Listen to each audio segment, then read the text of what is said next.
이번 주에 있는 도라 포션 파라샤는 36주차로서 민수기 8장부터 12장까지 읽는 주간인데, 오늘 주제와 연관된 본문은 민수기 9장입니다. 9장에는 일단 먼저는 유월절에 관한 규례가 나오죠. 그래서 유월절이라는 이것을 지키지 않는 자는 13절을 보시면 그 백성 중에서 끊어진다 그러죠. 그 백성 중에서 끊어진다 그렇습니다. 이런 사람은 그 정한 기일에 여호와께 헌물을 드리지 아니하였은지 그의 죄를 담당할지며, 이렇게. 그래서 유월절을 지키지 않는 자는 백성 중에서 이스라엘 이스라엘 공동체 가운데서 끊어진다. 이 사람은 그의 죄를 자기가 스스로 담당해야 된다. 이렇게 말씀하십니다. 굉장히 강한 어조죠. 절기 하나 지키지 않는다고 백성 중에서 끊어지고, 또 절기 하나 지키지 않는다고 자기 죄는 자기가 담당해야 된다. 이렇게 표현하고 있는 것입니다. 그리고 이것은 거류민에게나 본토인에게나 율례는 동일하다. 나그네인 사람들이나 이스라엘 백성들이나 똑같다. 유월절 어린 양으로 우리 지난 시간에 살펴본 바대로 예수 그리스도 성경에 곳곳에 예언한 바 중에 성경대로 성경에서 예수님이 고난을 당하고 영광 가운데 들어가야 된다 하는 그런 부분이 성경 곳곳에 있는데, 그 중에 모세의 글과 선지자 글과 시편에 나를 가리켜 기록된 모든 것이 응하여야 된다 하는 내용 중에 고난을 받는 그런 그리스도, 기름 부으신 메시아, 그는 유월절 어린 양으로 오셔서 세상 죄를 짊어지게 되는 하나님의 어린 양이다. 이것을 우리가 지난 주일에 살펴봤습니다. 바로 그것을 예표하고 담고 있는 절기가 유월절이기 때문에, 이 유월절은 그래서 지키지 않는 자는 백성 중에서 끊어지게 되고 그 죄는 스스로 담당해야 된다. 이런 내용이, 그래서 지금 여기 처음부터 들어가 있는 거예요. 이렇게. 이 유월절을 어디에서 지켰습니까? 지금 9장에 여러분 읽으셨는데, 어디에서 지켰어요? 지금 처음으로 유월절을 이제 출애굽하고 처음이에요. 5절에 보시면 시내 광야에서 유월절을 지켰다 그래요. 유월절을 시내 광야에서 지켰다. 그래서 하나님께서 특별히 모세에게 유월절을 그 정한 기일에 지키게 해라 이렇게 딱 명령하시죠.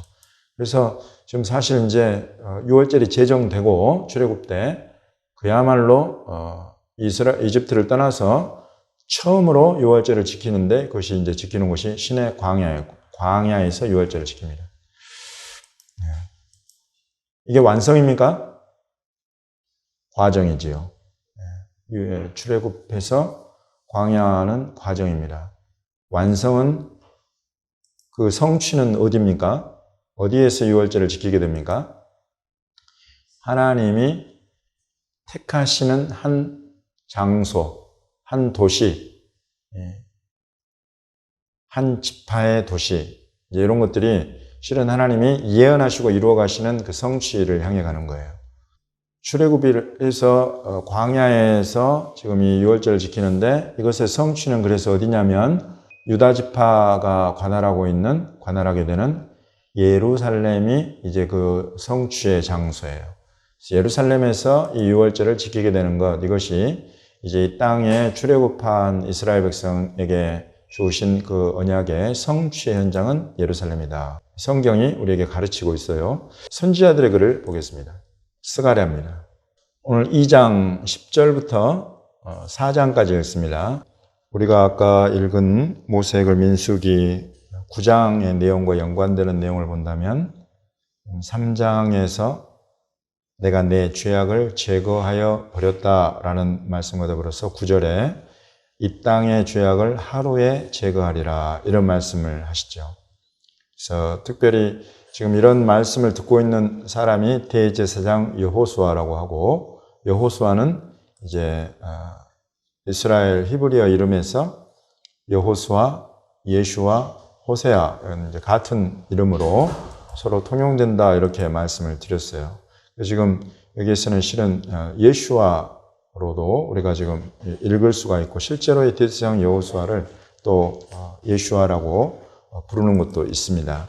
지금 여기에 보면 이 대제사장 여호수아와 더불어서 하나님께서 말씀하시는 것이 이제 이 땅의 죄악을 하루에 제거하는 내용에 대해서 대제사장 여호수아와 말씀하시고, 4장에서는 스룹바벨이 나옵니다. 스룹바벨은 이제 당시에 왕이지요. 당시에 주권 국가를 통치하는 왕은 아니지만은 이제 스룹바벨은 왕이요, 또 대제사장은 여호수아다, 이렇게 되는데, 그 왕의 보좌에 앉아 있는 이 스룹바벨을 통해서 하나님 말씀하시는 주제는 무엇이냐면 4장 9절에 스룹바벨의 손이 이 성전의 기초를 놓았은즉 그의 손이 또한 그 일을 마치리라.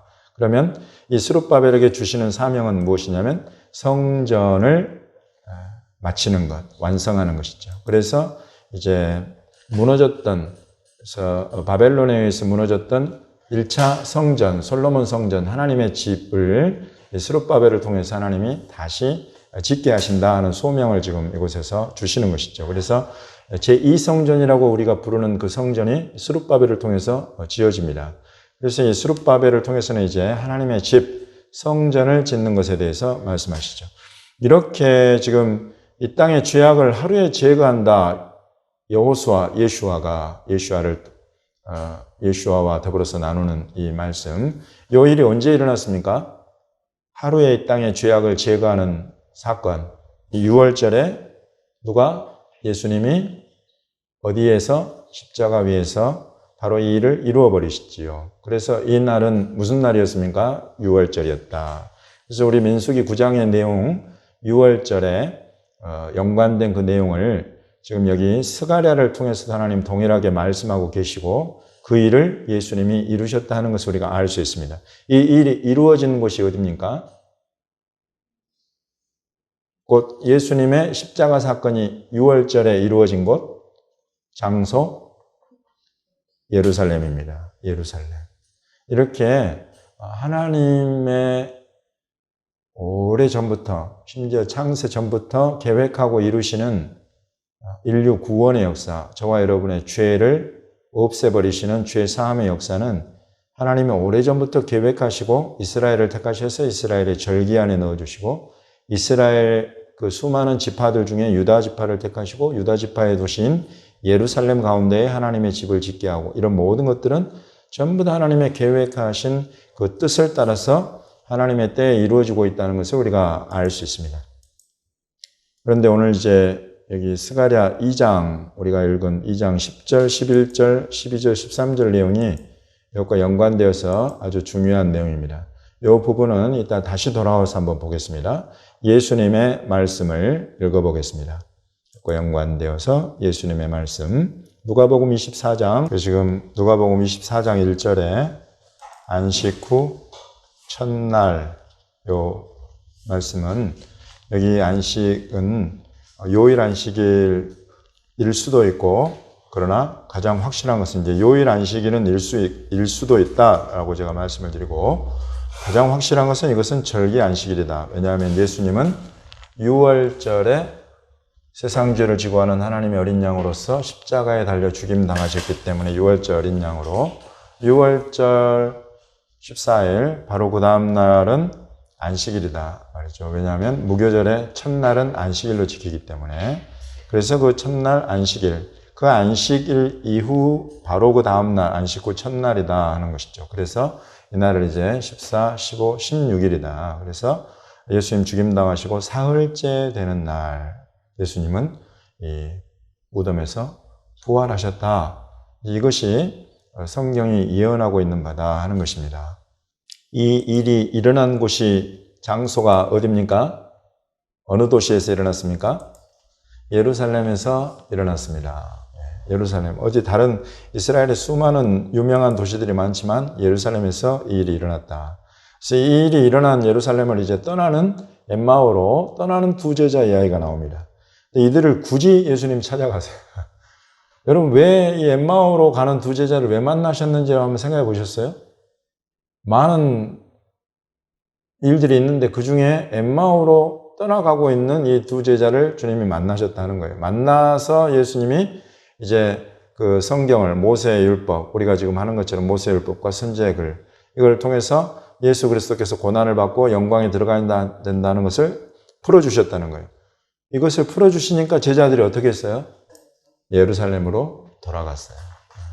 예루살렘을 떠나가던 제자들, 그중 특별히 이제 엠마오로 떠나가던 제자들을 예수님 딱 만나가지고 자기를 막 잘 설명해주고 나타나시니까 이 32절에 성경 우리에게 풀어주실 때 우리 속에서 마음이 뜨겁지 아니하더냐 하고는 또 그 앞에는 눈이 밝아져가지고 예수님이신 줄 알아보고는 어떻게 했냐면 다시 예루살렘으로 돌아온 거예요.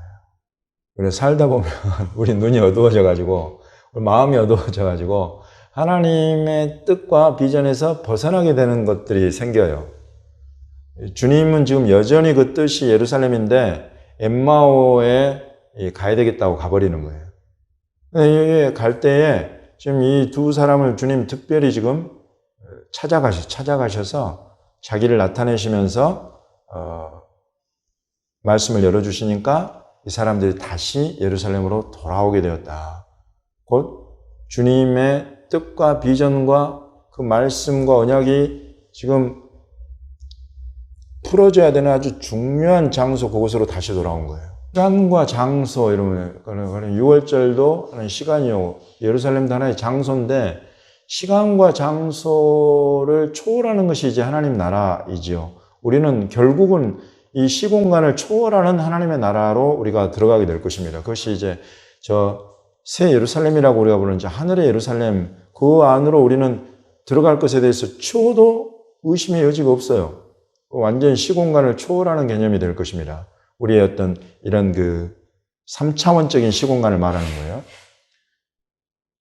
그러나 그 전에 이 땅에 우리가 발붙이고 살아가는 동안에는 하나님이 우리에게 의미 있게 주시는 시간이 있고 의미 있게 주시는 공간이 있어요. 그 시간에 그 공간, 그 장소에 있는 것이 하나님의 뜻을 이루어가는데 아주 중요하다는 것을 우리에게 알려주고 있는 것입니다. 이걸 떠나가려고 하니까 주님이 자기의 뜻과 마음을 자기를 열어주셨어요. 자기를 열어주시니까 다시 예루살렘으로 돌아올 수밖에 없는 거예요.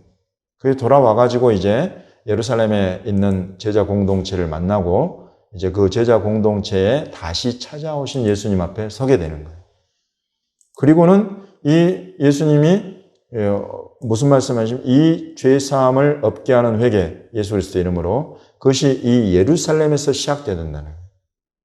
엠마오가 아니라는 거예요. 예루살렘에서 시작해서 모든 족속에게 전파되어야 된다는 그 기록된 하나님의 뜻과 말씀, 그것이 이루어져야 된단 말이죠.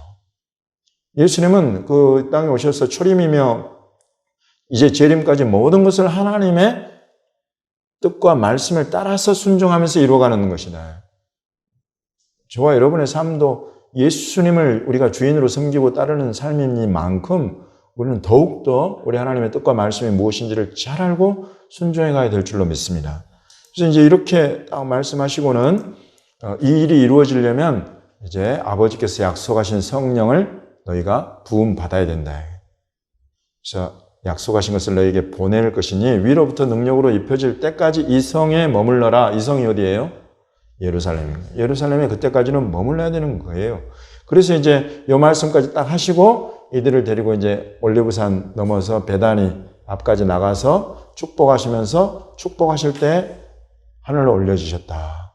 그리고 이제 이들이 경배하고 큰 기쁨으로 예루살렘으로 또 돌아가서 성전에서 하나님을 찬송했다. 곧 베다니에서 올리브산 넘어서 게드론 골짜기 지나서 예루살렘 성 안으로 들어가서 그 성 안에 머물면서 성전에서 하나님을 찬송하면서 오순절을 기다렸다.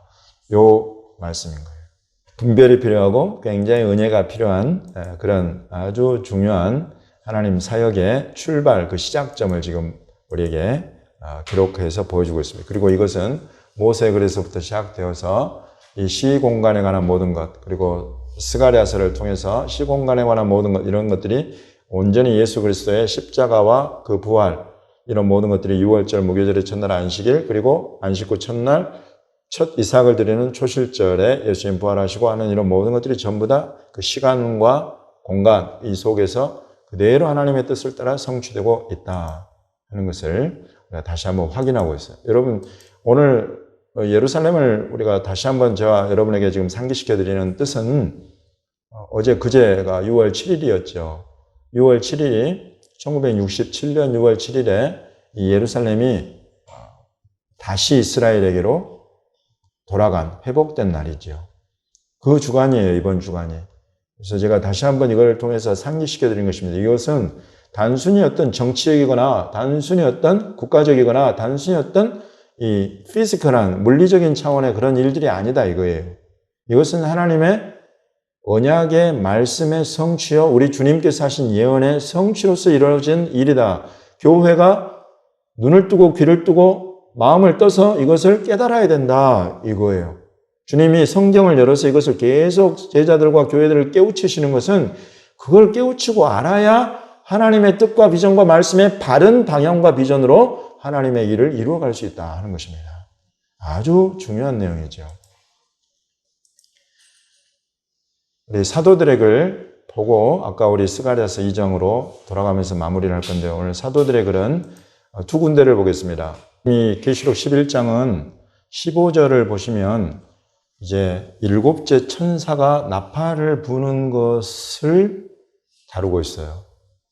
일곱째 천사가 부는 나팔을 고린도전서 15장에서는 마지막 나팔이라고 불러요.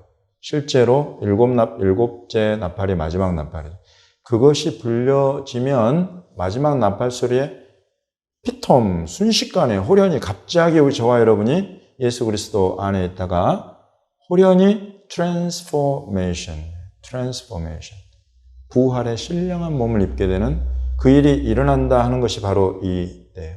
그것을 지금 여기 계시록 11장에서는 세상 나라가 우리 주와 그의 그리스도의 나라가 되어 그가 세세토록 왕노릇 하시리로다. 곧 이 마지막 나팔 소리 일곱째 나팔을 불게 되면 세상 나라들, 많은 나라들이 전부 다 우리 주 하나님과 그의 그리스도, 그가 기름 부으신 왕 메시아의 나라가 되어서 메시아 그가 세세토록 왕노릇 하시는 이 천년 왕국이 시작된다. 곧 예수 그리스도의 재림이 바로 이 일곱째 나팔이 그 신호탄이다 라고 이야기를 하고 있는 것입니다. 이것을 이제 데살로니가 교회에 보낸 편지에서는 주께서 천사장의 호령과 나팔 소리로 더불어서 하늘로부터 강림하신다 하는 걸로 표현이 되어 있어요. 그래서 이 일들이 지금 계시록 11장의 후반부입니다. 전반부에 나오는 일, 곧 예수 그리스도께서 이 땅에 오시는 왕으로 오셔서 친히 왕노릇 하시는 그것, 우리에게는 부활이 일어나는 그 재림의 사건 바로 전에 어떤 일이 예언되어 있는가, 전반부에 예언되어 있는 내용은 전반부에 일어나는 중요한 이 내용의 배경이 되는 공간, 장소 어디입니까? 성이라고 나오죠. 성. 2절에는 거룩한 성이라고 나오고 13절에는 그냥 성이라고 나오고 이 성에 대해서 8절에서는 큰 성이라고 나오는데 8절이 가장 정확하게 알려주고 있어요. 그 성은 영적으로 하면 소돔이고 또 애굽이다.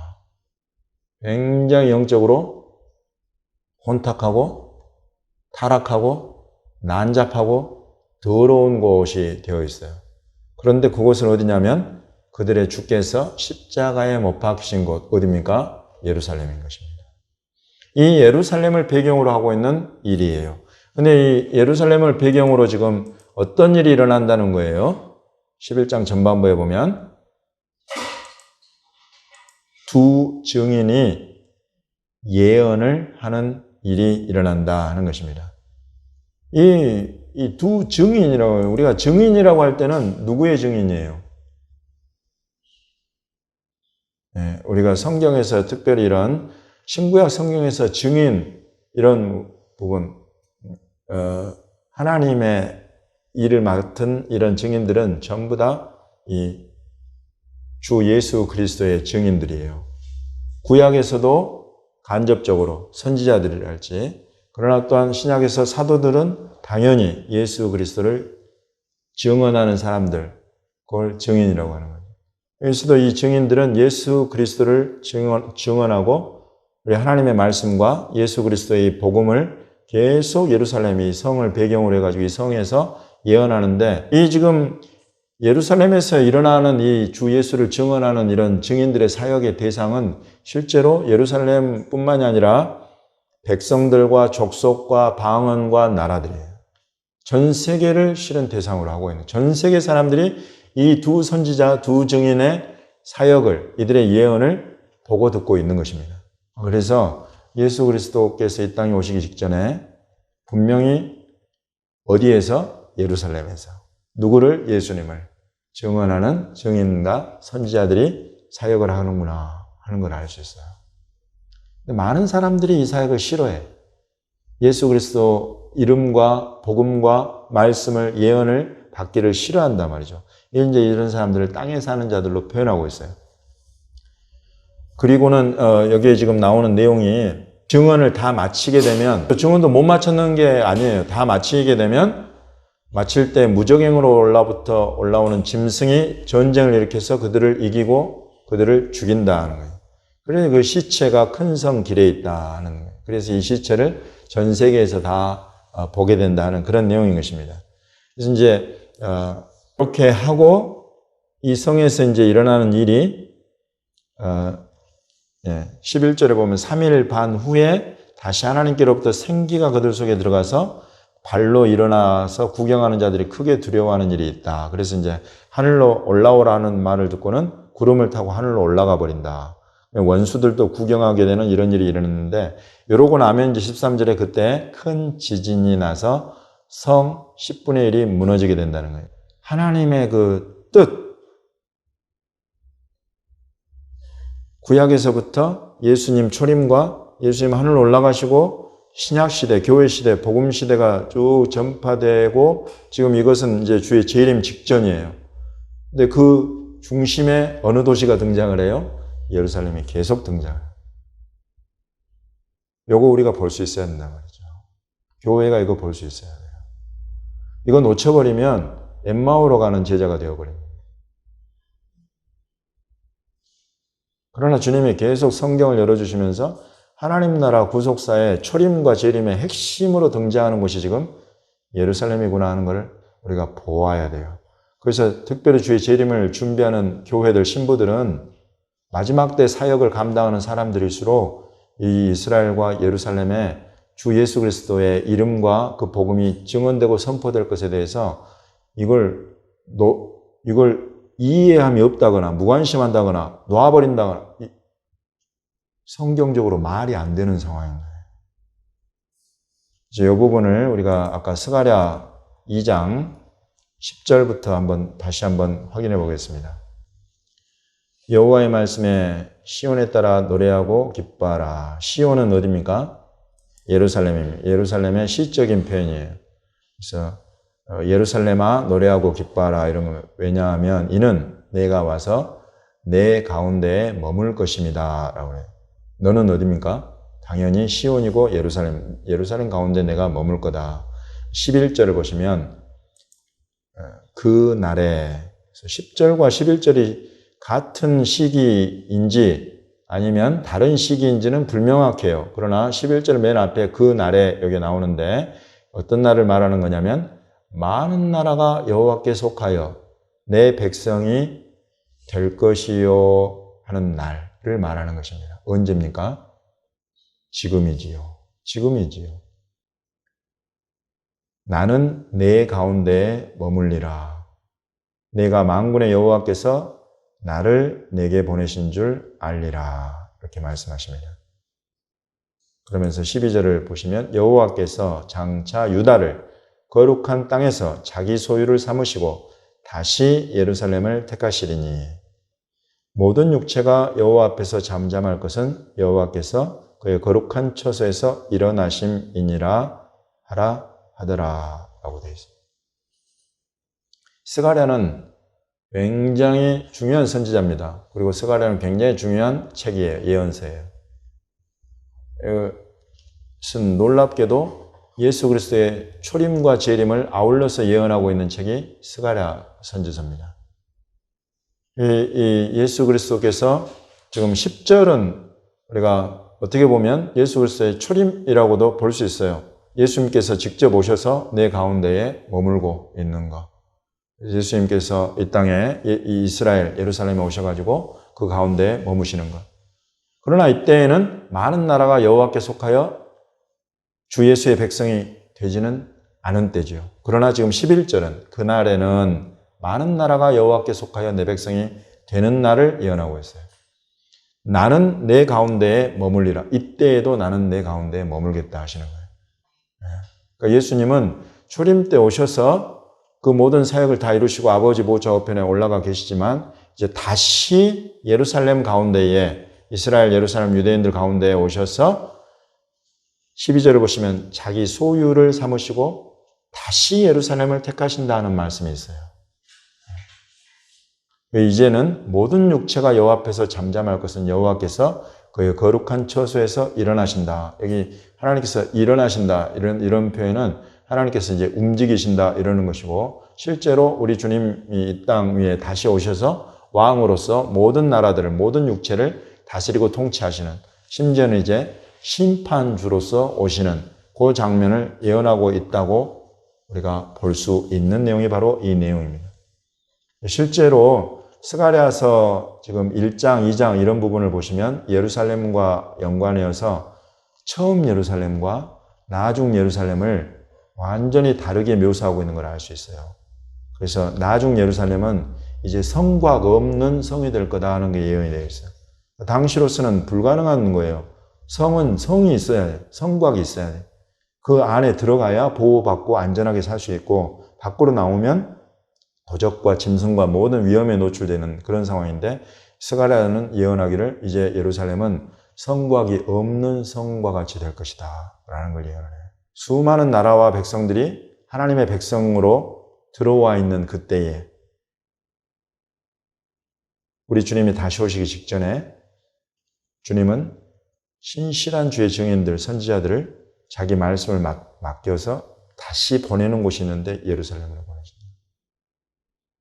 여러분 이것을 교회가 적어도 선교하는 교회는 이 지상 최후의 목적지 이것을 알아야 됩니다.